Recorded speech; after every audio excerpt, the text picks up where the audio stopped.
Merhaba doğa severler. Bugün sizlerle Türkiye'nin en sevilen ve merak edilen mantarlarından biri olan mor cincile mantarını, Lepistanu'da yakından tanıyacağız.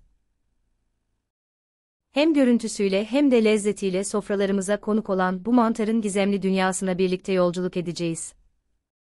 Mor cincile mantarı nedir? Mor cincile, adını renginden alan, şapkası mor, lila veya menekşe tonlarında olan, etli ve lezzetli bir mantar türüdür. Özellikle sonbahar aylarında ormanlık alanlarda, çayırlarda ve parklarda sıklıkla görülür. Mor cincile mantarının özellikleri. Şapka, geniş ve yuvarlak, mor, lila veya menekşe tonlarında. Olgunlaştıkça şapka açılır ve ortası hafifçe içe doğru çöküntü kazanır. Lameller, şapkanın altındaki lameller mor, lila veya menekşe tonlarında olup, sapa doğru incelerek bağlanır. Sap, beyazımsı veya hafif sarımsı, silindir şeklindedir. Etinin rengi, beyazdır ve kesildiğinde rengi değişmez. Koku, hoş ve belirgin bir kokusu vardır. Nerede bulunur?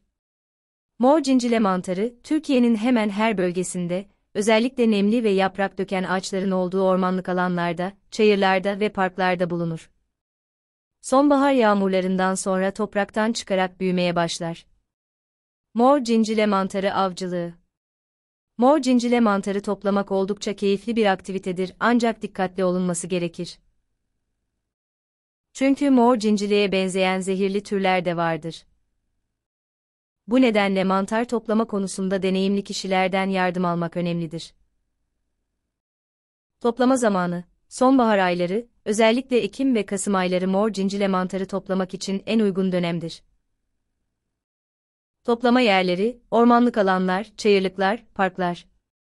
Toplama şekli, mantarın tamamını toplamak yerine sadece şapkasını keserek toplamak daha sağlıklıdır.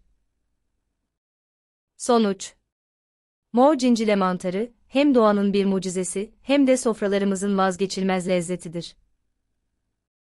Ancak toplanırken dikkatli olmak ve uzmanlardan yardım almak unutulmamalıdır.